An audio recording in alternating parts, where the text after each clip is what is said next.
The next thing we want to talk about, and I don't think has been adequately addressed, we reported on the tax bill yesterday.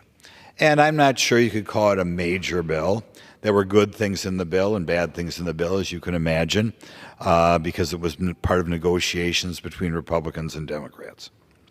As I mentioned, the child tax credits probably have an element of welfare in them, which is bad. On the other hand, they did go to the middle class, and it was one of the few things that we don't phase out and say, because you're making $60,000 a year, we're going to take them away from you, we're going to punish you for working or punishing to get married. But there was another provision in there that I really disliked, even though I voted for the bill, because overall the positives outweighed the negatives. But it's a provision that was only in there because the press corps does not highlight it. And that's low-income housing tax credits. It's a little bit of a boring topic, but I asked the chair to indulge me a little bit. There are a variety of ways in which the federal government, it's none of their business to do it, by the way, but in which the federal government tries to provide low-income housing for people. And one is by giving a low-income housing tax credit to property developers of low-income housing. Now, we tweaked that credit for only a 2-year period and only a certain type subset of that credit yesterday in the bill. But people ought to, or the press corps ought to talk a little bit about these credits, because I don't think that they would survive the light of day or survive appropriate attention by the mainstream media. My problem with them, in addition to my problem with all federal mucking around in low-income housing, particularly low-income housing that's not for the elderly. For the elderly, I guess I can say positive things about it. For the disabled, I can say positive things about it. But the low-income housing tax credit means that when the federal government gets involved, a huge beneficiary is, quite frankly, well-off property developers. And so you understand what happens when developers take advantage of the low-income housing tax credit. They get a credit equal to 9% of the total cost for a 10-year period. Because there's a time value of money, it means that when they build low-income housing, the government pays for 70%. In other words, if I'm a well-off property housing developer, the government gives me 70% of the cost of that building, and I only have to put in 30%. At a minimum, there are, I'm told, places around the country where the state and local governments give them further incentives. Obviously, the idea, and I think a lot of these people, by the way, make campaign contributions. I think they're politically well connected, as you can imagine, to take advantage of such a generous credit. But in any event, it is a very complicated thing. You might say, what happens if the property developer does not have income tax to offset with the credit? And what happens is then they sell the credits to somebody else, frequently banks. So we not only have beneficiaries of what is supposed to help with the low-income people go to an incredibly generous subsidy to property developers, but banks are able to use the credit to show the FDIC or whoever, the banking regulators, that they are socially conscious. So they get a little bit of a benefit there as well. There are some anecdotes I've heard about this. Oh, and by the way, an accounting firm puts out an explanation of the tax credit. Tax credit by itself kind of makes your eyes glaze over. People wonder where paperwork comes from. The accounting firm that puts it out devotes 1,400 pages to an explanation for a credit. Even if there are other things you like, you should know if Congress is passing a program that takes 1,400 pages to explain, you know it's a bad program. And I think, by the way, it's complicated on purpose, so you confuse congressmen into voting for it. Because the government, not surprising, is paying for 70% of the cost of that apartment in general costs 30% more than an apartment would if it was built in the private sector without having the government muck around. So right off the bat, there's a big problem there. I know a property developer in Wisconsin who builds normal apartments, not aimed for low-income housing, not taking advantage of the generous credit. He tells me that the people with the low-income housing credit frequently outbid him for the land because the government's paying for 70% of the cost. Think about that. So if you want somebody to build apartments for the middle class, they can't get the prime location in town because the low-income credit is so generous that the person with the low-income housing will always outbid them. Another thing that happens when the government pays 70% of the cost of something, you have a nicer apartment, because after 20 years it's no longer low-income housing, a nicer apartment that people who don't have low-income housing have. And I've heard that complaint. I've heard people looking for new apartments and they find the nicest apartments in town they're not eligible for because they're the low-income housing units, which of course is what happens when the government pays for 70% of the cost of the unit. Not to mention there's the possibility for crookedness there, because if the government is paying 70% of the cost of anything, doesn't it encourage your subcontractors and what to jack up the prices because the government's paying for 70%? Of course it is. Now, this new increase in generosity in the low-income housing credit will expire in 2 years. They were able to get this thing through because naive people thought it was, who first of all thought it was the federal government's business to get involved in all, but nice people felt that the low-income housing tax credit benefited low-income people. They didn't realize it was a payoff to well-connected property tax developers. But if the press corps would wake up and write articles about this program, it would not survive the next 3 or 4 years. The only reason this program, which I consider to be about the most questionable part of the Internal Revenue Code, the only reason this thing is able to survive is because the slumbering press corps does not report on it. Now, there are a lot of programs on it. I don't like to highlight one nonprofit, but the Cato Institution has a great expose of what this program out there, if you want to find it on the internet. It's about 5 years old, but it's as accurate today as it was then. And if we talk about it, if you think the Internal Revenue Code is used by well-heeled people to get things in there, this is for you. And I strongly encourage the press corps to pay attention to the low-income housing tax credits. And like I said, it's a waste of taxpayer money, and worst of all, I'm the type of congressman who tries to look out for the average guy. These are provisions stuck in the Internal Revenue Code to benefit the well-off, the politically well-connected, and just because they put a kind of a nice-sounding title to it, low-income housing tax credit, you think they're looking out for the poor. They're looking out for the well-heeled property tax developer. So there's the second thing that our slumbering press corps should pay attention to.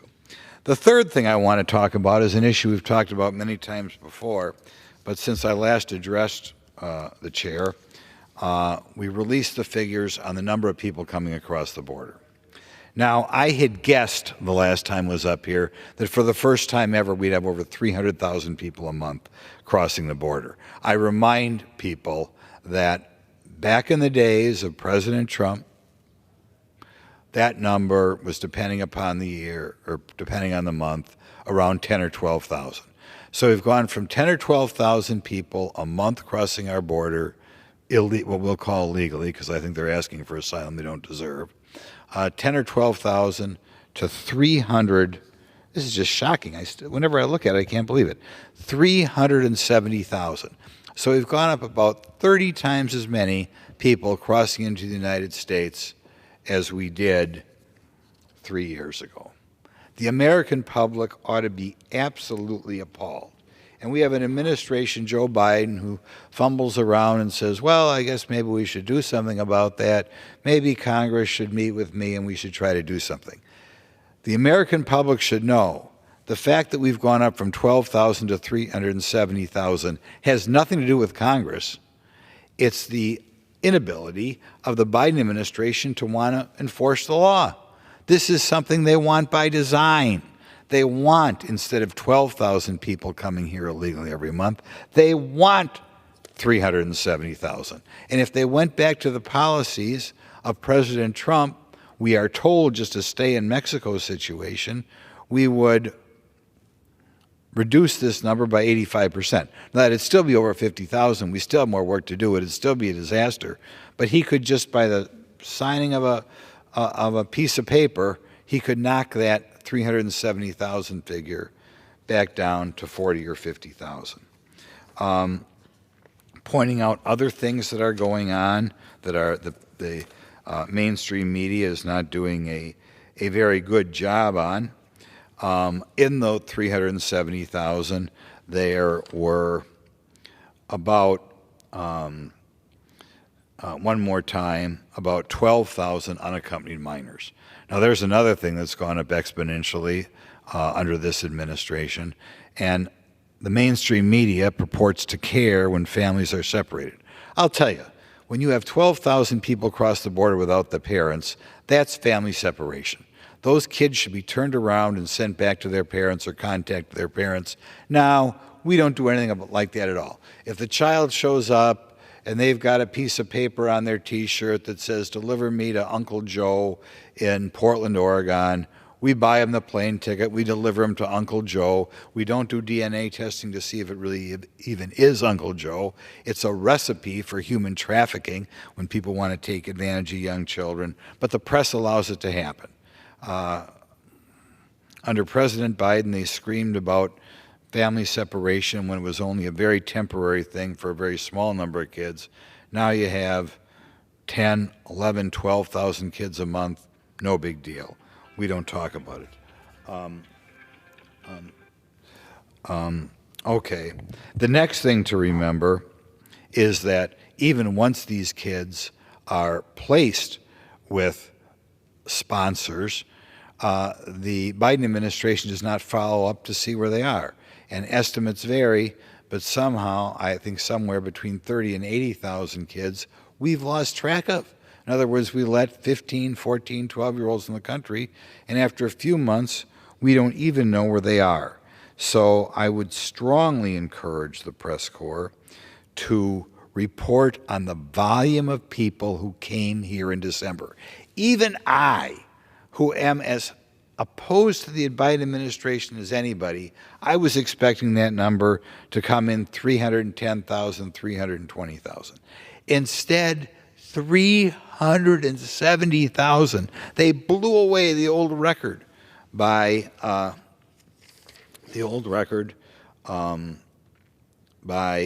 about 50,000, more than I ever would have dreamed. And we have to remember, in addition to all the people coming into our country, changing our country, committing crimes in our country, in addition to that, we have a situation in which they are bringing drugs in the country. And we have to remember that over 100,000 of our citizens are dying every year from illegal drug overdoses. You would think anybody who cared about this 100,000, I know there's some hard-hearted people, they took the drugs themselves, we don't care. Apparently the Biden administration is in that category because they aren't doing much to stop it. But you would think any normal president, just to save the 100,000 lives and prevent all these drugs from coming to the country, would close the border on that alone. But the press, again, does not report it.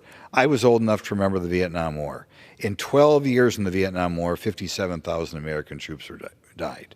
And it was reported constantly and should have been reported constantly. That was news when our troops were dying in Vietnam. 57,000 over 12 years. Now we have 108,000 every year dying from illegal drug overdoses. It happens in county after county, and it's like swept under the rug because the mainstream media doesn't want to embarrass the Biden administration, so we don't talk about 108,000 people a year dying. And of course, any effort made to close the border, any effort made to prevent it? No effort made to prevent it. It's a story that every local newspaper in the country, they're easy to find, they ought to be reporting not only the number for America as a whole, they ought to be pointing out how many people died, say, in the state of Wisconsin or wherever their state the paper is in. They should report how many people were dying in the county. And you will find out it is, I would think, for almost every county in the state, in the country, probably every county in the state, if you added up all the murders and all the car accidents together, the number of people who are dying of illegal drugs is way over that total. But we put car accidents with fatalities in the paper all the time because it's a tragic thing. People like to read about it or want to be informed about it.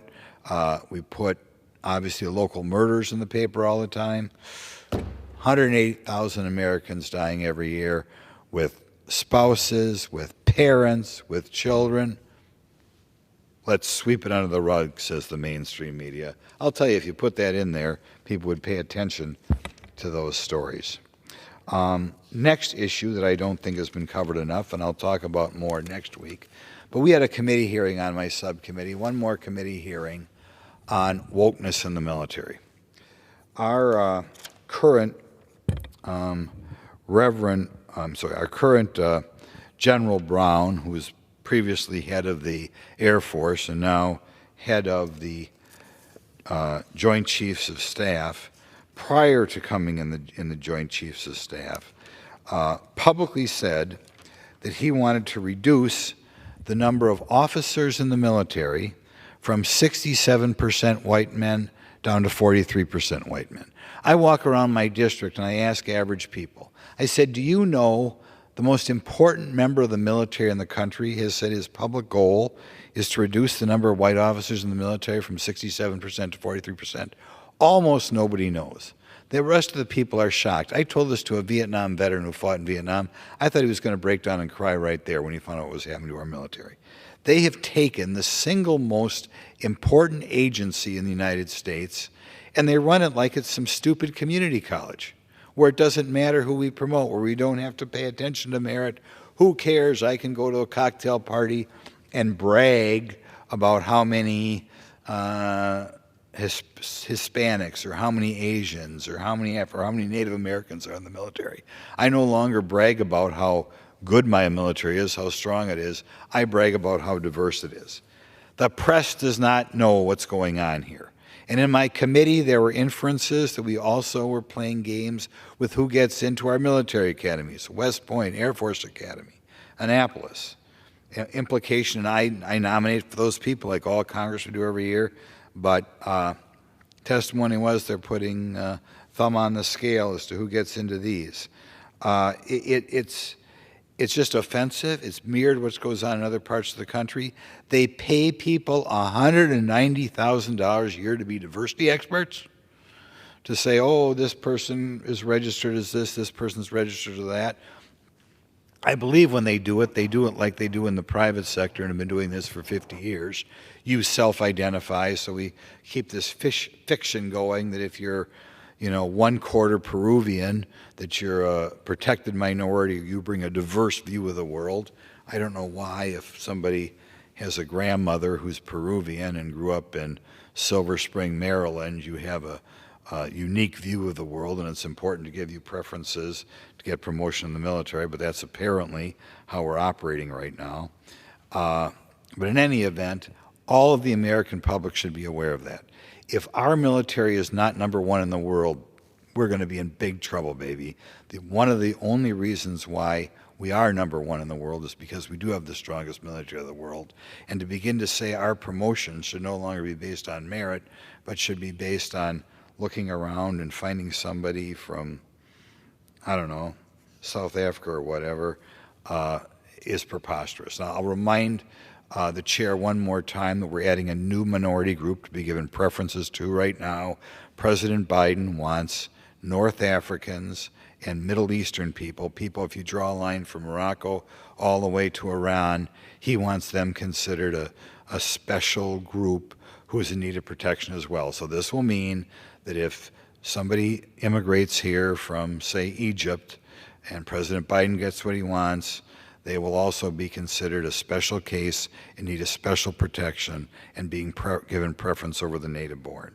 It's so divisive. Not only do you not have the best people necessarily getting the job, but it's so divisive because you are teaching our military rather than we're all one unit, we're all American. You're taking the military and say you should walk around with a chip on your shoulder, you're a Hispanic American, you're an African American, you're a Native American, you're an Asian American, you're a Middle Eastern American, and just the beginning of the end. I strongly hope when we come to the appropriations bill, and we made some progress, not as much progress as we wanted in the authorizing bill, but I hope that our team, when it comes to the appropriations bill, removes all of these horrible DPI positions. Our military, a lot of people tell us it's underfunded. I'm not sure that's true, but people tell us that to pay $190,000 a year for these people is, quite frankly, ridiculous. Now, and it's something that should be reported in the mainstream media. My fifth story that we're going to cover today that the mainstream media is going to not pay attention to is we had a prayer breakfast earlier this morning in the Capitol.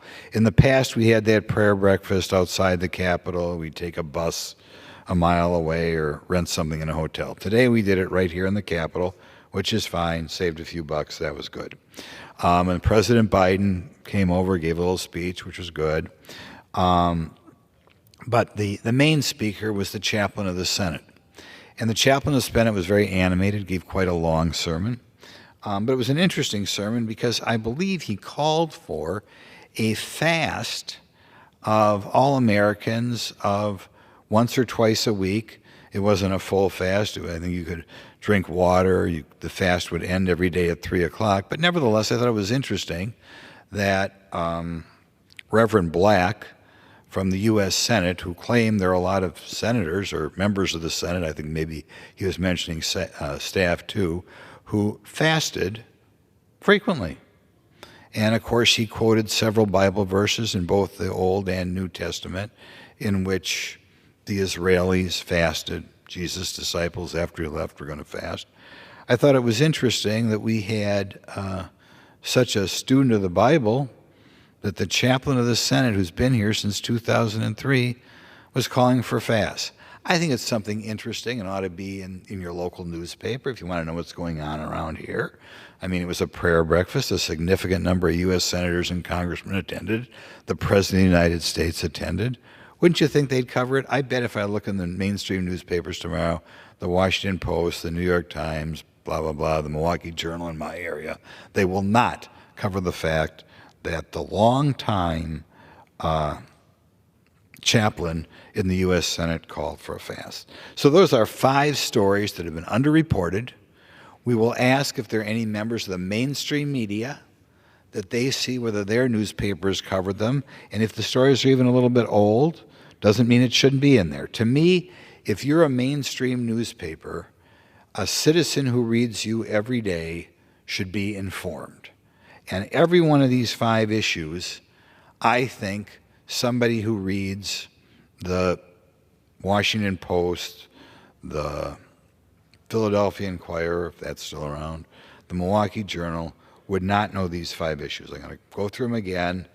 The degree to which people all around the world are looking to replace these Palestinians as far as doing work in Israel, the horribleness, the waste of the low-income housing tax credits, which would not survive the mainstream media paying attention to it, what's going on at the border, the degree to which in December we just blew away any totals of people coming across here,